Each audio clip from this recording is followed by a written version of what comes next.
Hello everyone, welcome back to my series on the Great Gatsby. This is Marianne, your trusty art historian, and today we're going to have a brief discussion about F. Scott Fitzgerald in France and how France provides somewhat of a backdrop for the novel. Just a reminder that I do use the 1995 Scribner paperback edition with notes and preface by Matthew J. Bercoli. The ISBN number is on the slide here.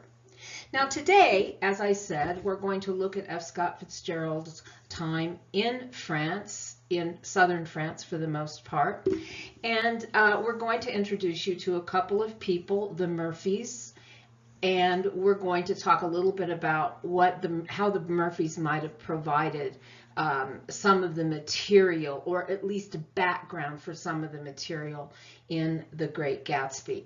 So let's get started.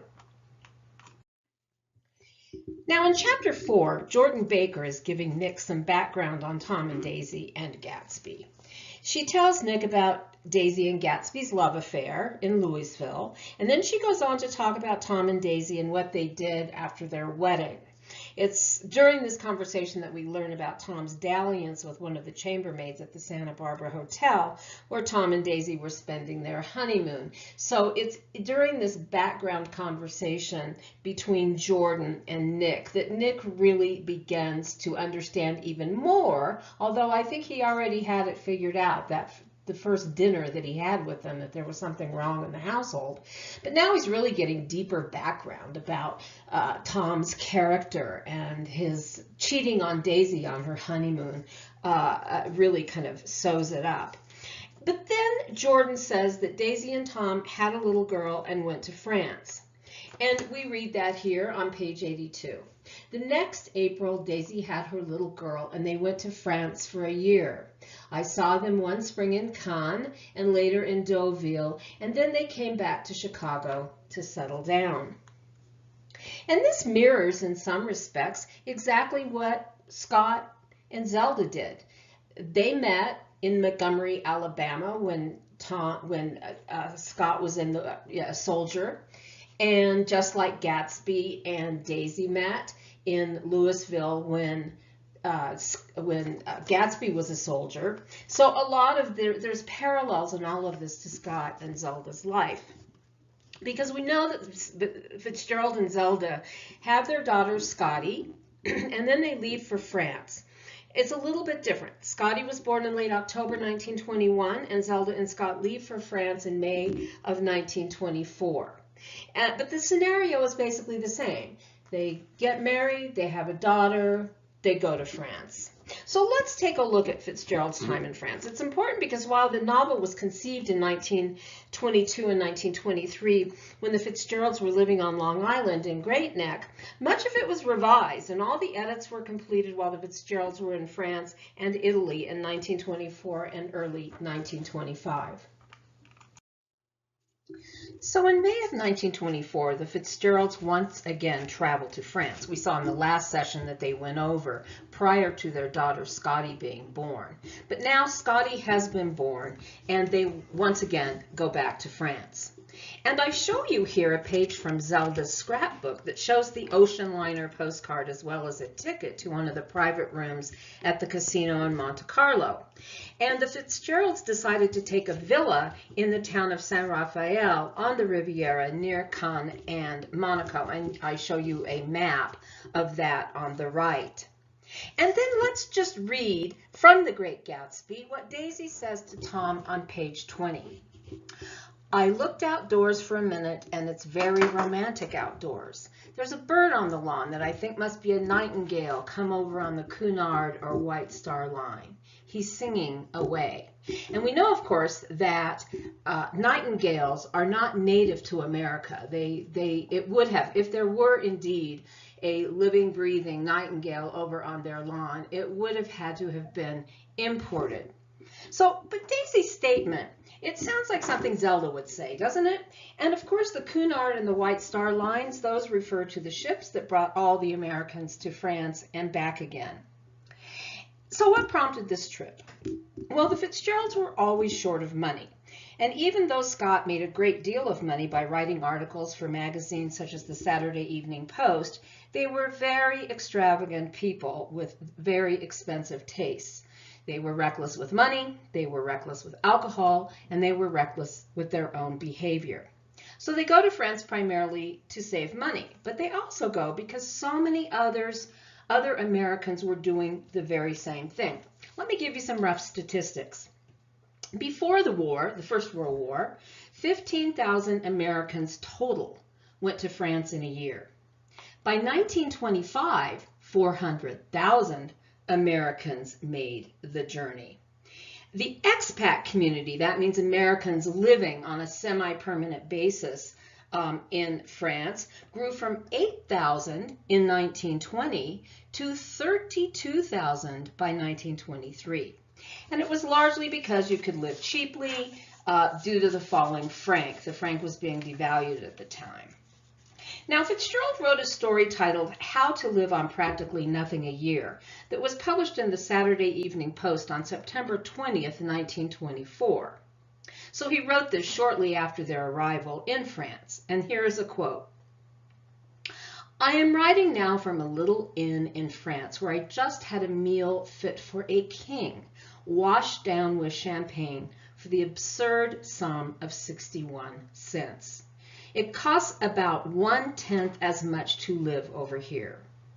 And then further on, when he's describing their rationale for moving, he says, quote, we felt that we had escaped from extravagance and clamor and from all the wild extremes among which we had dwelt for 5 hectic years, from the tradesman who laid for us and the nurse who bullied us and the couple who kept our house for us and knew us all too well. So there were emotional reasons and practical reasons that Fitzgeralds find themselves then in France at this time. Now, initially, before they found a more permanent place to live, they stayed here at this hotel. It's the Hotel Continental in San Rafael, and they soon rented a villa, the Villa Marie. And it was at the Villa Marie that most of the Great Gatsby was written. Here's an image of the Villa Marie where the Fitzgeralds lived and where Scott worked on the Great Gatsby. And so this is kind of the setting that they were operating in at the time. But they also spent a great deal of time with some friends that they made down there, and we're going to talk about that a little bit more later. Now you might ask, and perhaps rightly, if the book is set on Long Island, New York, and to its core it is a book about America, what possible influence could France and the Mediterranean have on the book? But if we look at certain passages, we can see that France does inch its way into the book. So here, for example, we have Zelda's private salon ticket to the casino in Monte Carlo.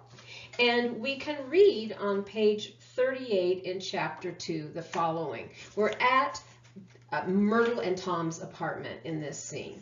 And Nick gets involved in a conversation with Catherine, who is Myrtle's sister.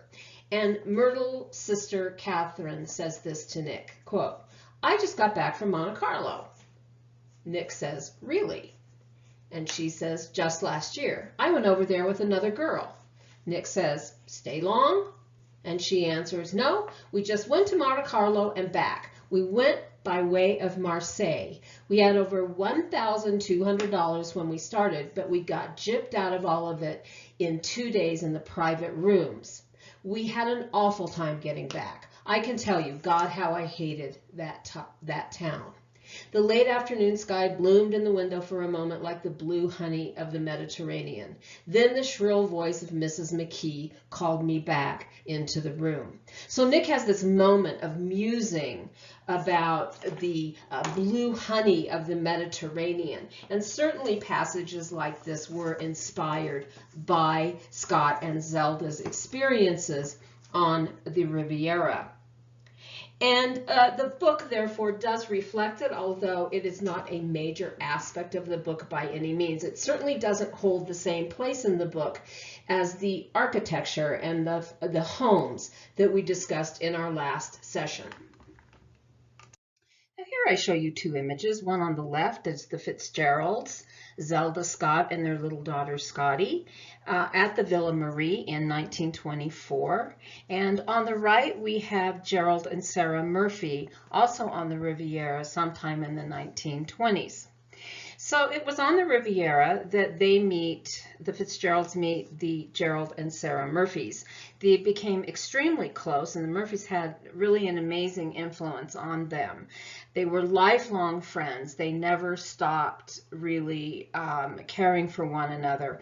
And the Murphys were about a decade older than Scott and the other young writers that he was associated with while he was in France. So let's look closely at the Murphys, because they do play a role in the novel. It's not as large as some other factors, but there are places in the novel where you really see at least a correspondence with some of the things that the Murphys were concerned with. So when the Fitzgerald arrived in France in the spring of 1924, the Murphys had already been there for 3 years and had become, according to Archibald MacLeish, quote, a sort of nexus with everything that was going on, unquote. The Murphys were also American. They were of independent means. Gerald Murphy was the heir to the Mark Cross fortune, and Sarah came from also quite a bit of money, I think, a paint company family. And they had decided in 1921 to live permanently abroad, and they lived in Paris, but then they ultimately chose an idyllic spot on the as yet undiscovered Riviera, which was to be their home for the duration of the 1920s. They bought and renovated a waterside villa. They called it the Villa America, and they slowly drew. They were extremely charismatic. They were great entertainers. There was a whole aura about the Murphys that literally attracted all of these great people to them, as we'll see in a moment. But they drew a lot of these prominent writers at the time. They maintained close ties with the Hemingways, the Archibald MacLeishes, the John Dos Passoses, and they were on intimate terms with Picasso as well. So here, especially during the summers of 1920s, these friends would linger at various intervals of time during which, they lived the good life, and the pleasures were simple yet rich. And on the beach and on the Murphys' lush garden patio, the days were just filled with games, conversation, drink, good food, general relaxation among these artists and writers and critics. And invariably, because of the particular people involved, quote, whatever happened seemed to have something to do with art, unquote. These were Sarah's words about that period of time later. It all had to do with art. Now in this slide I show you two images, one a sign painted by Gerald Murphy called Villa America, and you will see that it's kind of a severe style. Remember, this is the early 1920s, and you'll see that there are 5 stars on the left hand side of that sign, and each one of those stars is thought to represent a member of the Murphys family, Gerald, Sarah, and then each of their 3 children. And then on the right, I show you the Villa America from around 1925. And they took an existing property and they renovated it. And you'll notice that there's a flat roof.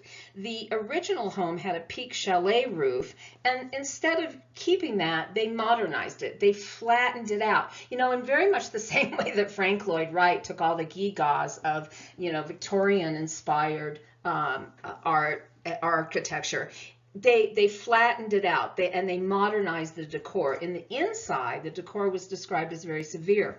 There were white walls and black satin furniture, and the house was always full of flowers from Sarah's garden. So this is where the Murphys would hold their parties, their luncheons, and generally elevate the level of hosting for what has become known as the lost generation. Now, in his memoir, A Movable Feast from 1964, which was published after Hemingway's and Gertrude Stein's deaths, Hemingway writes that Stein heard the phrase lost generation from a French garage owner who serviced Stein's car. When a young mechanic failed to repair the car quickly enough, the garage owner shouted at the young man, "You are all a génération perdue, a lost generation." And while telling Hemingway that story, Stein added, "That is what you are. That's what you all are. All of you young people who served in the war, you are a lost generation." Hemingway thus credits the phrase to Stein, who was at that time his mentor and patron, and who, by the way, was also mentoring roughly F. Scott Fitzgerald. So the Murphys, as you can tell from this sign, used the current French interest in all things American, and they called it the Villa America. They played up the American connection. So let me just give you an example of how they would do that. As I stated before, they were friends with, Picasso was there. He lived next door. And so Mrs. Sara Murphy writes to Mrs. Picasso the following. "Our children are going to the beach at 9:45 and will return at 11:30. They eat lunch at 12. We would be so happy if your baby could accompany them with his nurse. Would you and Monsieur Picasso want to go bathing with us a little later? The beach is really very nice and we have an American canoe." So there are two things to note here. It's a very simple note asking them to bring their baby over to go swimming. But notice how precise the language is. Our children are going to the beach at 9:45. We'll return at 11:30. They eat lunch at noon. The Murphys were obsessed with time, particularly Gerald Murphy. And at one point, after spending time with him, this is later in the 30s, F. Scott Fitzgerald, they went someplace, they spent maybe a week together somewhere. And F. Scott Fitzgerald wrote to someone else saying, Gerald had me scheduled within a minute of my life. So there's this question of time, this focus on time. And the other thing to note here is they're playing up their American connections. We have an American canoe. And so Gerald later said to Calvin Tompkins, quote, "Although it all took place in France, it was all somehow an American experience." And Tompkins further writes in his book, Living Well is the Best Revenge, which is about the Murphys on the Riviera during that time period. This is what he said. "The beauty of their fragrant garden looking out over the water towards Cannes and the mountains beyond, the records from Gerald's encyclopedic collection, everything from Bach to the latest jazz, the delicious food that always seemed to appear exquisitely prepared and served at the precise moment and under the precise circumstances needed to bring out its best qualities. Provençal dishes for the most part, with vegetables and fruits from the Murphys' garden, though there was often a typically American dish, such as poached eggs on a bed of creamed corn. The passionate attention to every detail of their guests' pleasure that gave them such obvious pleasure." So this is how the Murphys entertained. This was the magic of the Murphys. So just to expand a little bit on the last slide and the lost generation, I show you on the left Gertrude Stein from 1920-1921, and on the right a portrait of Ernest Hemingway from 1928. So these are the two people we were just discussing.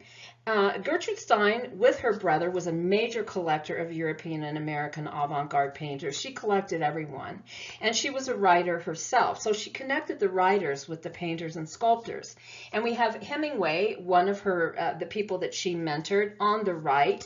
And, I used to think when I first saw this photograph, which was done by Man Ray, I always used to think, oh, this must be a wound from the war. But in fact, this dates from 1928, long after the war. And it actually was an accident with a toilet. Hemingway was reaching for the toilet flush chain, but he got the lever to lower the skylight instead, and it hit him in the forehead. So this is why we see his bandaged head. But Hemingway, like Man Ray, the photographer here, and the Murphys, comes to Paris in 1921. Scott meets Hemingway in May of 1925, just prior to Gatsby being published. And it was actually Scott who recommended Hemingway to his editor, Max Perkins, at Scribner's, who then began to publish Hemingway's novel. So Hemingway, at least in part, owes his career to Scott. And Scott also writes to his editor, Max Perkins, and tries to get Scribner's to publish Gertrude Stein, although he acknowledged in this letter that she would be a difficult sell, that she was not for everyone. Her writing was, at that time, considered very, very avant-garde. Now, I show you in this slide F. Scott Fitzgerald with the Murphys on the beach outside their villa in Cannes. Here's Scott. This figure here is F. Scott Fitzgerald. This may be Zelda. We don't know. This is certainly Gerald Murphy, and this isn't likely to be Sara Murphy over here. And so this was kind of what the scene was like on the beach. And I want to read you in this context a letter that F. Scott Fitzgerald writes to a young woman writer who had written him to congratulate him on Gatsby. And she had, her name is Maria Mans, and she had spent time with Scott and the Murphys in France on the Riviera in their garden. And so she writes to him to reminisce about how beautiful it was. And F. Scott Fitzgerald writes back to her in October of 1925, and at this point, of course, he's just published Gatsby, and he's still in Paris. And she's telling, Maria's saying, oh, I just love living in New York. So this is what Scott Fitzgerald writes back. You are thrilled by New York. I doubt you will be after 5 more years when you are more fully nourished from within. I carry the place around the world in my heart, but sometimes I try to shake it off in my dreams. America's greatest promise is that something's going to happen, and after a while you get tired of waiting because nothing happens to people except that they get tired of waiting because nothing happens except they grow old, and nothing happens to American art because America is the story of the moon that never rose. Nor does the quote-unquote minute itself ever come to life either. The minute not of unrest and hope, but of a glowing peace, such as when the moon rose that night on Gerald and Sara's garden, and you said you were happy to be there.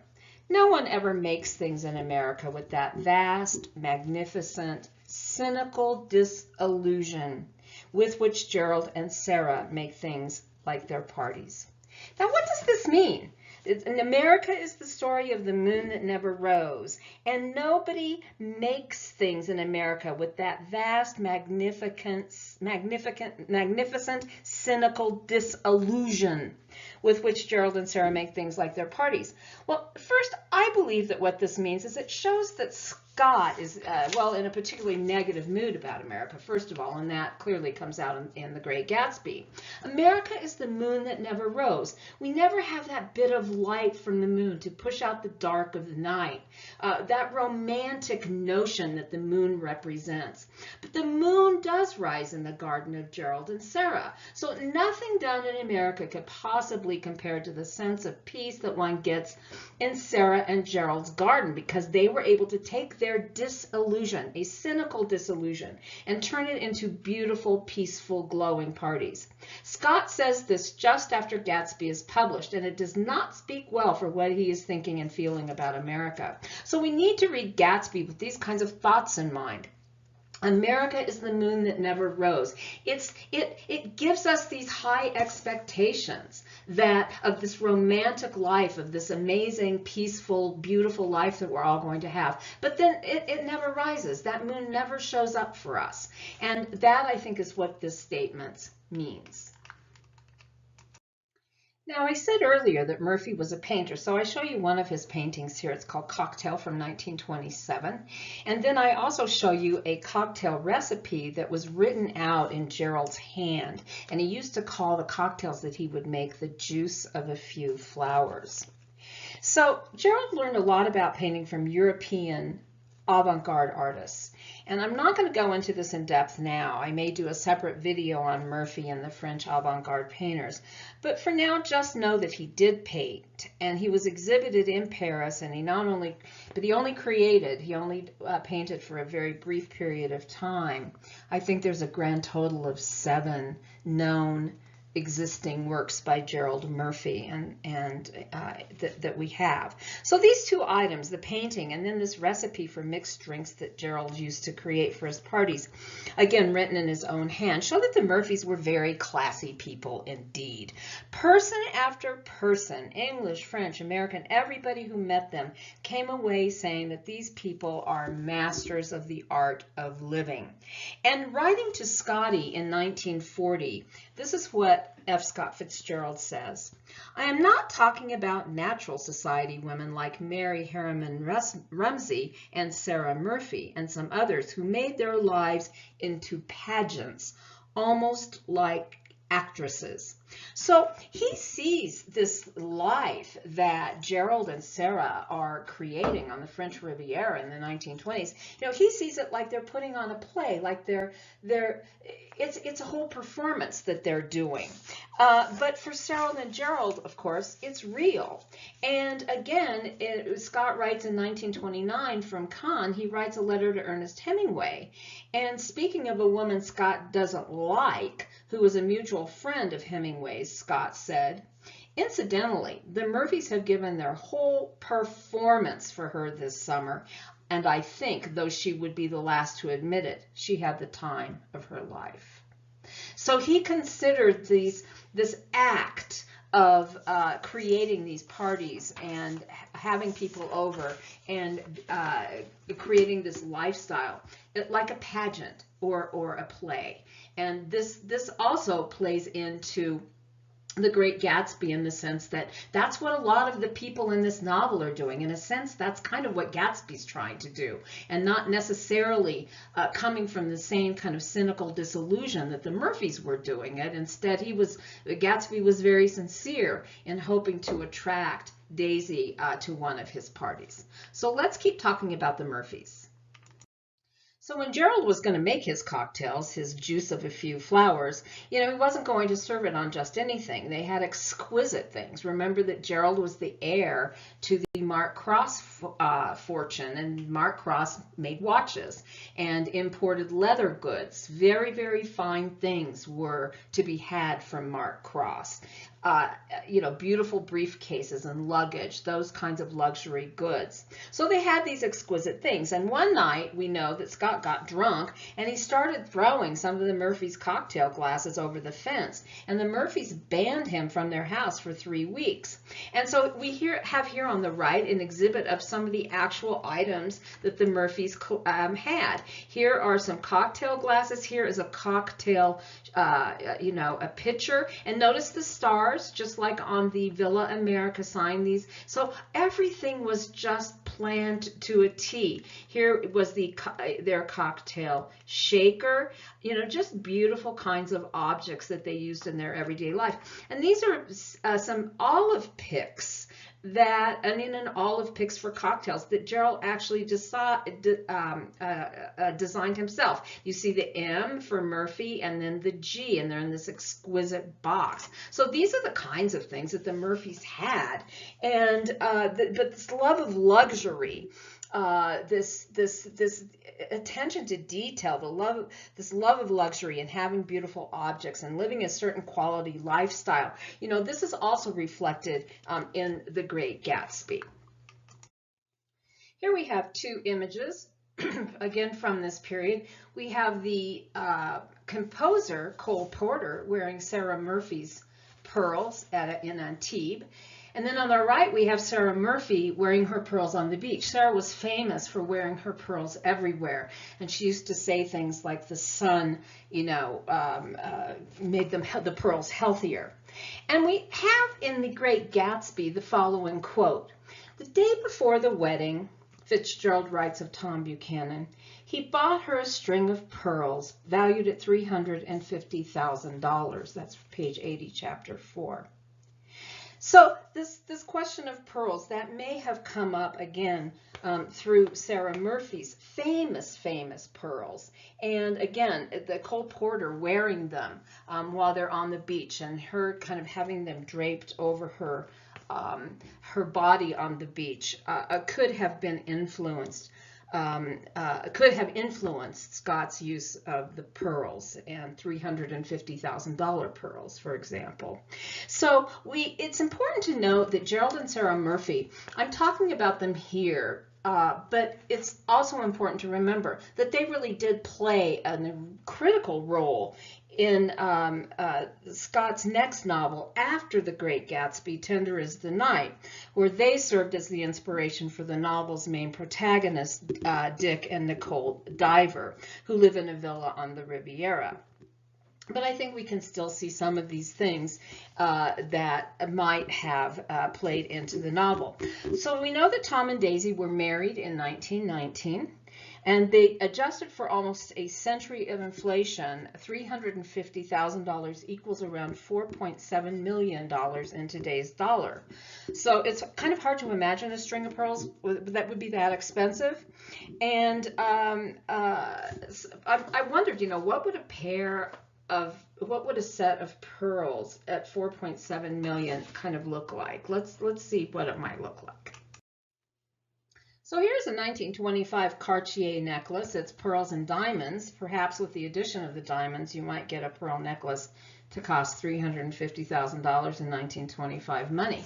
I think what Scott was actually doing with that was showing Tom's extravagance. He's showing literally how much money Tom Buchanan was able to spend on a string of pearls, and maybe paid more than he should have for it. But with the addition of these diamonds in this Cartier necklace from 1925, we might get a pearl necklace to cost $350,000 in 1925 money. And with that, let's move on. Now, we talked earlier about the fact that Gerald and Sara Murphy tended to live their life constantly thinking about time. And it may be, I think it's not a decisive point for sure, and certainly not a very, very important point. But we do know that The Great Gatsby, the word time, is mentioned 87 times, and there are 450 quote-unquote time words or compound words in the book. This is Gerald Murphy, a painting done during the time that Scott Fitzgerald was socializing with the Murphys a great deal, and it's called Watch, from 1925. So again, Murphy was constantly thinking about time. His father's company, the Mark Cross Company, used to sell high-end watches as well. So here we have this watch painting from 1925 that's now in the Dallas Museum of Art. And if we just think about all of the times in The Great Gatsby where clocks and watches, sundial, from the sundial on the Buchanan's lawn to the old mantle clock that Gatsby almost knocks off Nick's mantle, to the tune that is played by Klipspringer on the day that Daisy and Gatsby get together, in the morning, in the evening, ain't we got fun, in the meantime, in between time, and so on. And people have noted that Fitzgerald himself was obsessed with time, although in a little bit different sense. But it comes out, Fitzgerald's concern with time really can be seen with Nick, talking about his 30th birthday. And Nick asks himself, what do I have to look forward to? Thinning number of friends, single friends, thinning hair. It's not a pretty picture that Nick doesn't see time passing by as something that's going to really benefit him much. Well, again, not only is Fitzgerald kind of obsessed with time, but also Gerald Murphy. And when Gerald Murphy was working on this piece, and I hope you can really see in this painting that it's very precise. Now, scholars have noted that this watch wouldn't actually work. Like some of the pieces aren't connected in a way that would create a working watch, but it's incredibly precise. And it's almost as though Murphy is taking this object and he's focusing on this object in a way to kind of raise the level of this everyday object to something almost spiritual. And it would make sense because for Gerald and Sara Murphy, time was an important component as they organized their daily life. And some critics have really talked about Murphy's kind of sacred approach to everyday life, and we just saw those beautiful things that they mixed cocktails with. This is kind of in that same vein. And Murphy himself noted he was in Jungian psychology at the time, and when his Jungian psychoanalyst saw this painting, he said it belongs in some kind of shrine or chapel. So you can just see the extent to which this watch painting impacts those that look at it. Again, the watch is accurate almost to every detail, but some things are out of place so that the watch as depicted could not work. But you will also recall that they kept this very, very precise schedule. Remember the invitation Sarah wrote to Madame Picasso? You know, our children are going to the beach at 9:45. We will return at 11:30. And we also recall in this context that after spending time with Gerald, Scott wrote that he had scheduled me to within an inch of my life. So this focus on time and the passage of time is reflected here in this Gerald Murphy painting. So this concludes our discussion today about Fitzgerald on the Riviera and Gerald and Sara Murphy. Next time I'm going to focus on issues of race and eugenics in the novel, and we will discuss how those issues are treated in the novel and place them in their historical context. I can only say to everyone with that in mind that it's a complicated situation in the 1920s. And I just show you here one of the books that is obliquely referred to by Fitzgerald. It's a book that inspires the book that Tom Buchanan was reading. And you can see that the 1920s could be a pretty scary place. It's called The Rising Tide of Color by Lothrop Stoddard. And you can see people from various continents, Africa, Asia, invading the United States. So it could be a pretty scary time.